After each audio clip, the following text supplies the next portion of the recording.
사실 전조 증상이 생길 때쯤에 굉장히 늦은 경우가 많습니다. 만성 두통, 만성 어지럼증 이런 것들을 겪을 때 뇌졸중이 발생할 가능성이 높다고 생각하는 거죠. 사실 전혀 타당하지 않아요. 그런 거 믿지 않으셔야 되고요. 이런 걸 기억할 게 아니라 저는 한 가지만 얘기하고 싶은 게 네, 지식인사이드 구독자 여러분 안녕하십니까? 저는 서울대학교 병원 신경과 교수 이승훈입니다. 우리나라뿐 아니고 전 세계에서 25세를 넘으신 성인 죽을 때까지 뇌졸중을 겪을 가능성이 이제 4분의 1 정도 됩니다. 그러니까 이제 4분의 1 정도는 반드시 뇌졸중을 겪게 된다. 그러면 사실 암도 굉장히 흔해서 한 3분의 1 정도 겪는다고 하는데 암과 더불어서 굉장히 흔한 질환이라고 볼 수 있고요. 흔하면서도 사실은 심하지 않다면 괜찮을 텐데 불과 몇십 년 전까지만 해도 암과 거의 비등할 정도로 굉장히 높은 사망률을 보이던 질환이었고요. 지금은 사망률이 이제 치료가 잘 돼서 많이 떨어졌지만 지금 우리나라에서 사망률 4위를 차지하는 질환입니다. 전 세계적으로는 아직도 뇌졸중으로 인한 사망률이 굉장히 높아서 한 2위 정도를 차지하고 있고요. 선진국에서는 조금 사망률이 떨어지지만 전 세계적으로 발생률이 굉장히 높고 사망률도 굉장히 높은 질환이다. 그렇게 아시면 되겠습니다. 사실 뇌졸중은 반드시 그 전 단계가 있습니다. 그 전 단계라는 거는 고혈압, 당뇨, 고지혈증, 술, 담배와 같이 혈관에 굉장한 스트레스를 주는 위험 요인들이 5년에서 적어도 10년 이상 혈관에 오랫동안 스트레스를 줬을 때 중간 과정으로 동맥경화라는 과정이 생깁니다. 그 동맥경화 때문에 인해서 혈전이 생기면서 막혔다든지 아니면 그 혈관이 파열이 됐을 때 발생하는 질환이 뇌졸중이거든요. 그러다 보니까 사실 뇌졸중이 발생할 때까지 그분은 건강상의 문제는 많이 겪었을 가능성이 있고 동맥경화로 인해서 뇌졸중이 아니더라도 다른 건강상의 문제는 겪었을 가능성이 있기 때문에 급작스럽게 아무 일도 없다가 젊은 나이에 꽝 하고 생기는 경우는 흔하지 않고요. 사실 뇌졸중의 발생 연령은 우리나라에서 여성분 같은 경우 한 72세 평균, 남성분 같은 한 66세 정도에 생깁니다. 그러니까 사실 그때 나이에 생긴다는 건 그 전까지 아까 말씀드린 위험 요인을 방치하거나 제대로 조절하지 않았을 때 노년기에 생기는 그런 질환이다라고 보실 수 있습니다. 전조 증상에 대해서 이제 오해하지 않으셔야 되는 건 이제 뇌졸중은 되게 흔한 증상이 반신마비인데 전조 증상은 두통 아니면은 눈꺼풀 떨림 아니면 뭐 어지럼증 뭐 이렇게 좀 독특한 증상으로 왔을 때 나중에 내가 반신마비 오는 거 아닌가 그렇게 생각하시는 경우가 있는데요. 사실은 전혀 그렇지 않고 말씀드린 아까 그런 두통이나 어지럼증 뭐 눈꺼풀 떨림 그런 증상들은 전조 증상이 아닌 경우가 대부분이고 사실은 반신마비가 왔다가 귀신처럼 풀리는 경우 그게 전조 증상입니다. 그러니까 무슨 얘기냐면 뇌경색의 예를 들었을 때 혈관이 막혔다가 아주 운이 좋아서 열리게 되면 뇌세포가 죽을 뻔했다가 살아나는 경우거든요. 그걸 우리가 전조 증상이라고 부릅니다. 그래서 그분은 그 뇌혈관에 병리가 있기 때문에 거기에 혈전이 생겨서 막힌 전조 증상이 온 것이기 때문에 다시 또 막힐 가능성이 굉장히 높습니다. 그래서 전조 증상이 오신 분은 다른 걸 신경 쓸 때가 아니고 똑같이 119를 타고 병원으로 반드시 오셔야 됩니다. 재발할 가능성이 거의 한 40~50%가량 되거든요. 그래서 하루 이틀 내에 재발이 거의 오신다고 봐야 되기 때문에 재발을 막기만 해도 그분이 나머지 인생 중에 장애제가 될 가능성을 굉장히 크게 줄인다고 볼 수 있죠. 뇌졸중의 증상 자체가 전조 증상입니다. 뇌졸중의 시간만 중요하죠. 뇌졸중은 증상이 생겨서 24시간 이상 지속하는 걸 뇌졸중이라고 얘기를 하는데 24시간 이내에 풀리면 전조 증상이라고 부르거든요. 시간적인 차이만 있지 증상의 차이가 있는 건 아닙니다.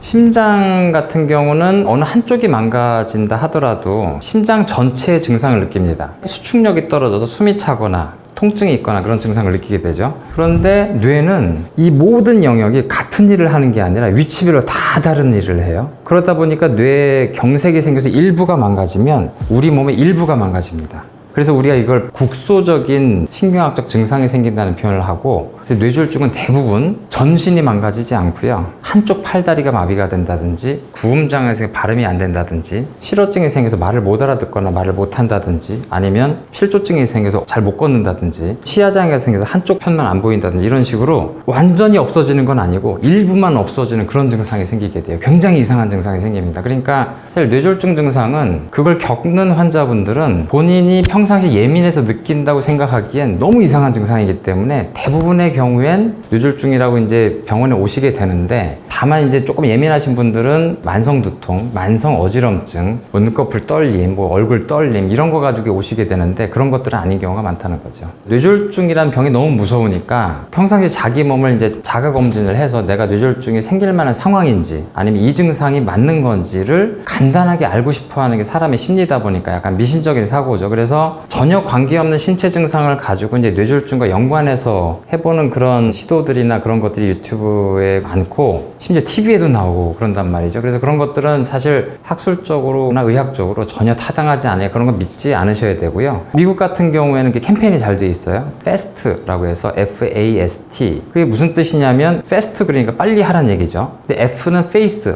얼굴, 그다음 A는 arm, 그다음에 S는 speech, T는 타임이에요. 시간 없다는 얘기니까. 그러니까 얼굴과 팔과 말이 이상한 증상이 셋 중에 하나라도 생기면 시간 없으니까 빨리 911을 불러라 이 뜻이거든요. 여기서 중요한 건 이겁니다. 아까 얘기한 것처럼 너무너무 이상한 증상이기 때문에 환자가 이 증상을 내가 뇌졸중이 아니라고 생각하기 힘들 정도로 이상한 증상이란 말이에요. 평생 팔다리를 자기 의지로 안 들어본 적이 없는데 안 들리면 사실 어느 누가 안 가겠어요. 그러니까 확실한 증상이 생겼을 땐 무조건 가야 됩니다. 시간까지 기억해야 되고. 근데 애매한 경우죠. 말이 약간 어눌하게 나오는데 내가 지금 오늘 컨디션이 안 좋은 건지 뇌졸중이 온 건지 좀 이상하다. 그럼 사람들한테 내 목소리 이상한지 좀 물어보겠죠. 근데 얼굴이 조금 느낌이 이상한데, 팔 감각이 조금 이상한데, 이게 가볍게 오시는 분들이 있어요. 그러니까 이럴 때는 아까 얘기한 패스트는 이런 걸 기억할 게 아니라 저는 한 가지만 얘기하고 싶은 게 대칭성을 생각해라 이렇게 얘기하고 싶어요. 대칭성이 뭐냐면 우리 몸은 기본적으로 대칭적이에요. 그래서 얼굴이 이상하다고 느끼면 이 해보시라고.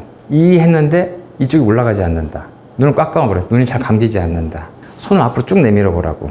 살짝 떨어지는 것 같다. 다리를 쭉 뻗어보라고. 다리가 살짝 떨어지는 것 같다. 양쪽 힘이 대칭적이지 않다라고 그렇게 느낀다면 이제 병원을 가는 게 좋다는 거죠. 이건 경미할 때. 그러니까 사실 이건 자가검진이라기보다 뇌졸중이 왔을 때, 의심이 될 때 주변 분들과 한번 테스트 해보라고 하는 거고요. 대부분 그보다 좀 더 강하게 오시기 때문에 사실 그런 걸 할 틈이 없고 119를 누르기 바쁩니다. 그리고 또 우리나라는 119를 누르게 되면 서울 같은 경우에 이제 대개 5, 6분 내에 자기 집에 도달하기 때문에 사실은 그런 테스트를 하는 게 시간이 아까운 경우가 많죠. 해야 될 것과 하지 말아야 될 게 있죠. 그러니까 집에서 누가 이제 쓰러졌다. 갑자기 몸을 못 가누신다. 아니면 혼수 상태다. 이렇게 보면은 가족 입장에서 뭐라도 해야 된다고 생각을 하죠. 그 당시 느닷없이 생각나는 건 대부분 이제 팔다리를 주무르고 계십니다. 팔다리를 주무르시고 한의학적 정보가 있으신 분들은 이제 손발을 따기도 하고 그다음에 이제 집에 있는 우황청심환을 이제 입에다가 이렇게 넣어드리기도 하고 그렇습니다. 근데 기본적으로는 하셔야 될 건 딱 두 가지. 당장 핸드폰을 열어서 119를 누르시는 게 1번이고요.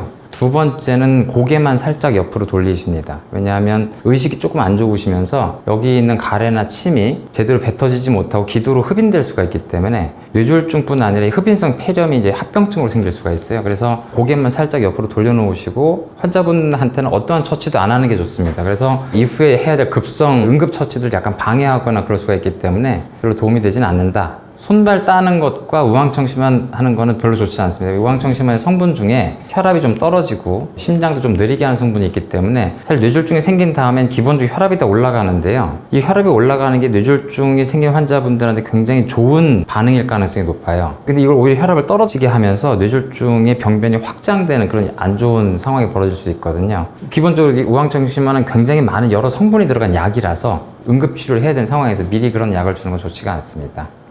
그 골든 아워라는 거의 정확한 정의는 환자의 예후를 바꿀 수 있는 굉장히 중요한 치료 방법이 있는데 그 치료가 의미 있는 시간을 골든 아워라고 보통 얘기할 수 있습니다. 그러니까 뇌경색이 생겼을 때 혈관이 막히면 제일 산소와 포도당을 못 받는 중심부 부위에서부터 주변 부위까지 뇌세포의 사망이 점점 파급돼 나갑니다. 죽은 세포는 어쩔 수가 없지만 죽어가던 세포가 있어요. 반음형 부위라고 표현을 하는데 기능은 못하고 있지만 죽지 않은 세포예요. 그런데 여기에 혈액을 되돌려주면 갑자기 일을 하기 시작을 해요. 이 반음형 부위를 살리는 게 우리가 이제 뇌경색에서 치료 굉장히 중요한 부분인데 시간이 지날수록 이 죽은 부위가 확장이 돼요. 일반적으로는 저희들이 한 6시간 정도를 골든아워라고 부릅니다. 6시간 정도를 지나면 그 이후에 하는 이 혈전 제거술은 크게 도움이 되지 않는 경우가 많다라고 얘기 드리는 거죠. 그래서 골든아워의 굉장히 중요한 점은 죽은 뇌세포는 살릴 수가 없다. 하지만 지금 죽지 않았지만 일을 안 하고 있는 뇌세포, 반응형 부위를 살릴 가능성이 굉장히 높으니까 일찍 오는 게 굉장히 중요하다라고 설명을 드리는 거고요. 다만 이 골든아워는 오롤논이 아니에요. 그러니까 6시간 이내에 제가 도착은 했으니까 100% 좋아지겠죠? 라고 기대하시면 안 된다는 겁니다. 일찍 올수록 좋아요. 늦게 올수록 치료 효과도 나쁘고 장애가 남을 가능성이 높아지고, 그러니까 1시간 이내에 도착할 수 있었는데 나는 서울대병원에 가서 치료받고 싶으니까 3시간 더 걸리더라도 서울대병원 가겠습니다. 할수록 점점 뇌세포가 망가져가는 거죠. 그러니까 본인이 치료받을 수 있는 가까운 병원에서 빠른 속도로 치료받아서 그걸 제거할 수 있는 게 굉장히 중요한 치료다라고 제가 말씀드릴 수 있겠습니다.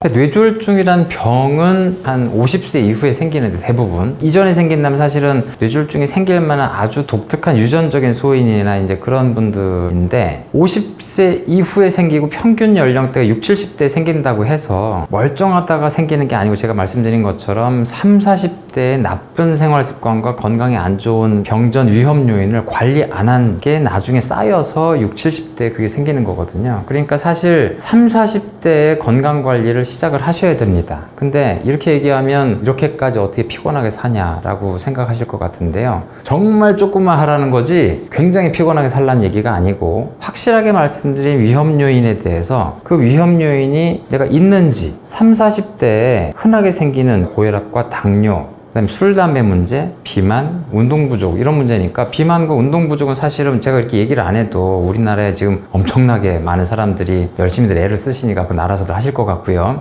근데 이제 고혈압과 당뇨, 고지혈증 이런 문제에 대해서는 평상시에 이제 그런 관심을 안 가지시는데, 조금만 신경을 쓰시면 미리 그걸 생각하셔서 조절하실 수가 있다고 좀 말씀드릴 수가 있습니다. 사실 뇌졸중이란 대부분의 병은 사실 노년기에 생기지만 준비는 청장년기부터 하셔야 됩니다. 사실 전조 증상이 생길 때쯤엔 굉장히 늦은 경우가 많습니다. 전조 증상이 생겼을 때 알아차리고 그때 적절하게 치료를 하면 나의 몸은 정상이 되겠지라고 생각을 하기엔 수십 년 동안 망가진 혈관으로 인해서 앞으로 그거 아니더라도 뇌졸중이 생길 수 있는 굉장히 많은 나쁜 혈관을 가지고 있다고 생각하셔야 돼요. 그래서 30대 정도부터 자주 혈압을 보시고 고혈압이 내가 생기지 않는지, 그리고 요즘은 30대부터 당뇨가 잘 생기기 시작을 하니까요. 당뇨 진단이 있는지 확인을 해보시고, 우리나라가 비만이 굉장히 증가하고 있죠. 그것 때문에 이제 비만 관리를 좀 하시는 게 좋을 것 같고, 술, 담배 이런 문제를 좀 관리하시면서 간단한 건강검진을 한다면 나중에 50대 이후부터 발생되는 그런 뇌졸중의 위험을 좀 줄일 수 있을 거라고 생각을 합니다. 사실 영양제 영역들은 약이라고 말씀드리기보다 대부분은 이제 음식물의 성분들이라고 말씀드릴 수 있죠. 그래서 사실 영양제도 과다 복용하면 당연히 이제 독성이 생길 수 있지만, 대부분 우리가 음식물에서 얻을 수 있는 것들이기 때문에 어지간히 과다하게 먹는다 하더라도 크게 문제는 안 생기지만, 사실 밥을 많이 먹는 효과가 크게 다르지 않기 때문에 영양제라는 거에 대한 효과를 크게 기대하시는 건 좀 문제가 있습니다. 그 뇌영양제로 알려진 물질들은 뇌의 신경전달 물질 아니면 뇌의 성분의 일부에 해당되는 것들의 전구 물질을 가지고 만든 것들이 많아요. 근데 그 성분들이 우리 몸에 들어갔을 때 실제로 뇌까지 잘 전달이 돼서 뇌를 구성하느냐, 아니면 신경전달 물질이 풍부해지느냐, 아니면 그 단계를 넘어서서 실제로 뇌의 구성이 더 치밀해졌느냐, 실제로 인지 기능이 좋아졌느냐 라는 걸 증명한 연구는 거의 없다고 보셔야 됩니다. 그러니까 임상 시험적인 측면에서 증명된 뇌 영양제는 거의 없다고 보시면 되고, 다만 이제 우리나라 사람들이 이제 너무 일을 열심히 하고 실내 생활 습관을 많이 하다 보니까 비타민 D 같은 경우는 이제 햇빛을 받아야 몸에서 나올 수 있는 거라서 그 부분에 대한 만성적인 부족은 좀 있을 수 있어서, 이 비타민 D가 남성에서는 이제 남성 호르몬, 여성에서는 이제 뼈 골다공증 그런 문제를 일으킬 수가 있기 때문에 그거 한 가지 정도는 조금 신경을 쓰실 부분이 있다라고 생각을 하고요. 모든 병이 다 그렇게 얘기할 수 있는데요. 투 히트에 의해서 병이 벌어진다고 생각할 수 있어요. 2번의 히트에 의해서. 그러니까 만약에 감기를 걸린다라고 하면요, 첫 번째 면역력이 떨어져 있을 정도로 과로를 했든지 영양분 섭취가 부족했든지 그런 상태로 며칠 지내고 있었는데, 두 번째로 굉장히 추운 곳에 가서 한 번 더 충격을 받았다. 근데 그곳이 바이러스가 많은 곳이었다. 그럼 감기에 걸리게 되는 거죠. 제가 약간 권총 같은 이론으로 많이 설명하는데 장전을 하는 게 1번이고요. 방아쇠를 당기는 게 2번. 그럼 장전이라는 건 좀 발사를 위해서 오랫동안 준비하는 과정이라고 하면 고혈압과 당뇨, 고지혈증은 그 병을 발사를 위해서 오랫동안 준비하는 과정들입니다. 방아쇠는 화약이 장전되어 있지 않으면 아무리 당긴다 하더라도 발생하지는 않는 거죠. 고혈압과 당뇨, 고지혈증으로 동맥경화가 막 채워져 있던 사람이 어느 날 굉장히 심각한 혈압 변동을 크게 느낄 만한 사건이 있거나 굉장한 격정적인 감정적인 변화 내지는 며칠간에 걸친 과로, 스트레스, 수면 부족 뭐 이런 것들을 겪을 때 뇌졸중이 발생할 가능성이 높다고 생각하는 거죠. 그게 이제 방아쇠로 작용을 해서 수면 무호흡 같은 경우는 아주 건강한 사람이 뇌졸중이 발생하기는 쉽진 않죠. 수면 무호흡이 생긴 거는 그 시간 동안 산소가 안 들어가는 거거든요. 이 산소가 안 들어가면 뇌 전체가 저산소증이 됩니다. 만약에 평상시 이렇게 서 있는 상태에서 저산소증이 되면 실신을 해요. 실신으로 쓰러지면 쓰러지는 순간 중력 때문에 혈액이 들어가면서 바로 정신을 차리게 되는데 주무시는 상황에서는 실신한 것과 다름없는 상태가 되는 거죠. 뇌졸중은 국소적인 이상이지 순간적으로 뇌 전체가 산소가 안 들어간 현상은 아니에요. 숨이 안 들어가면서 혈액은 갔는데 산소만 잘 안 들어온 현상이란 말이죠. 그러니까 그거는 이제 뇌졸중을 일으킨 요인이라기보다 저산소증으로 인해서 자면서 자기도 모르는 실신을 일으킬 수 있는데 근데 문제는 그게 자는 동안 굉장한 스트레스가 되겠죠. 그러니까 아까 말씀드린 것처럼 방아쇠 이론으로 봤을 때 그분이 만약에 고혈압, 당뇨, 고지혈증 같은 게 되게 많아서 동맥경화가 굉장히 많다. 그러면 수면 무호흡증 같은 것까지 있고 이제 그런 사람들은 되게 비만하고 이쪽에 살도 많고 뭐 이러신 분들이란 말이에요. 그때 수면 무호흡이 많은 상황에서 아침에 일어났을 때 뇌졸중이 와 있을 가능성이 높은 거죠.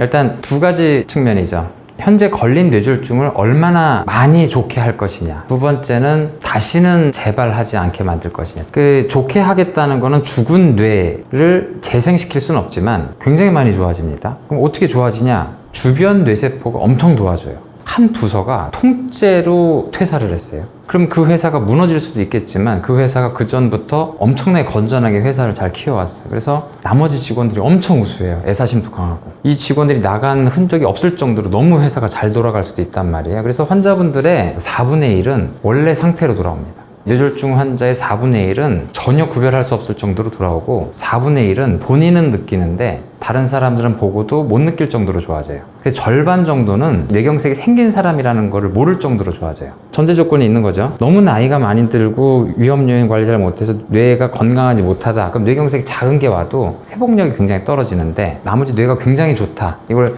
뇌 가소성이라고 하거든요. 뇌가 가소성이 있는 상태가 3개월에서 6개월까지예요. 그 가소성이 있을 때 자극을 해주는 게 재활치료죠. 그러니까 팔다리가 마비가 됐는데 자꾸 움직여야 된다는 자극을 주면 뇌에서 아 이게 필요하구나 라는 신호를 받고 연결하기 시작을 합니다. 그럼 옆에 건강한 신경세포들이 대신 일을 더 해주게 되는 거죠.